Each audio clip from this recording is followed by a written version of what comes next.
মঙ্গলবার সকালে চাঁদপুরগামী Sagarika express station ছাড়ার মাধ্যমে চট্টগ্রাম থেকে শুরু হয়েছে লোকাল কমিউটার ট্রেন চলাচল। তবে প্রথম দিন যাত্রী সংখ্যা তুলনামূলক কম ছিল। স্টেশন কর্তৃপক্ষ জানায় 15ই আগস্ট থেকে আন্তনগর ট্রেন চলাচল শুরু হবে। 18 তারিখ কক্সবাজার উদ্দেশ্যে যাব। আমি ওখানে একটা জব করে বেসরকারি কোম্পানিতে, এই জন্য আমি টিকিট নিচ্ছি। আর আলহামদুলিল্লাহ আমরা জনজীবন আবার ফিরে পেয়েছি। আমি আসছি কুমিল্লা যাব, কিন্তু আজকে শুনছি লোকাল ট্রেন চালু হয়েছে, বাট আন্তনগর ট্রেন এখনও চালু হয়নি।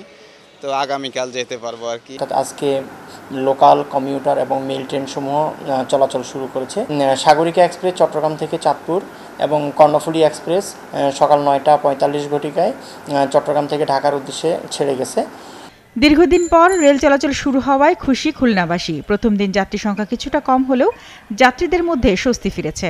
ট্রেন বন্ধ ছিল কিন্তু আমাদের মালটাও আটকা ছিল। আপনার আজকে ট্রেন স্বাভাবিক হলো, আমি মালটা নিয়ে যাচ্ছি, ভালো লাগছে। অনেক সুবিধা পাচ্ছি, ট্রেনের মাল নিলে অনেক সুবিধা পাওয়া যায়। ট্রেন চলাচল বন্ধ ছিল, এই জন্য আমাদের অনেক সমস্যা হচ্ছে।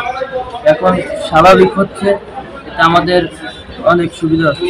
স্টেশন মাস্টার জানান, ক্ষয়ক্ষতি কাটিয়ে 15ই আগস্টের পর থেকে খুলনা থেকে সবগুলো রুটে স্বাভাবিক ট্রেন চলাচল শুরু হবে। 12 তারিখে মালবাহী ট্রেন চলাচল করেছে। আজকে ঢাকাগামী মেল ট্রেন চলছে, চিড়িয়াহাটিগামী রকেট মেল এক্সপ্রেস এবং রাজশাহীগামী মহানন্দা এই ট্রেন চলাচল করছে এবং আগামী 15 তারিখে আন্তনগর সকল ট্রেন চলাচল করবে। ময়মনসিংহ রেলওয়ে স্টেশন হয়ে সকাল থেকে চলছে কমিউটার, মেল ও লোকাল ট্রেন।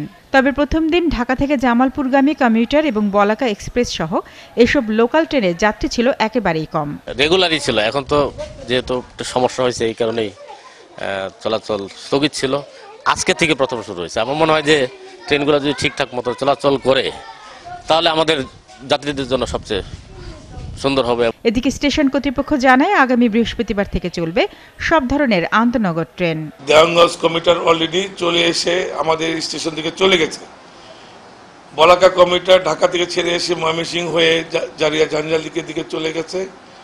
আর দেওয়ানগঞ্জ কমিউটার ঢাকা থেকে ছেড়ে এসে দেওয়ানগঞ্জের দিকে চলে গেছে। তো যাত্রী সাধারণ খুব কম ছিল।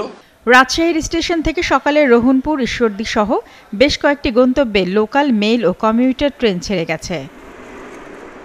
কোটা সংস্কার আন্দোলনের কারণে 18ই জুলাই থেকে ট্রেন চলাচল বন্ধ হয়ে যায়। পরে স্বল্প দূরত্বের ট্রেন চালু করা হলেও 4 আগস্ট থেকে আবারও অনির্দিষ্টকালের জন্য ট্রেন চলাচল বন্ধ করে দেওয়া হয়।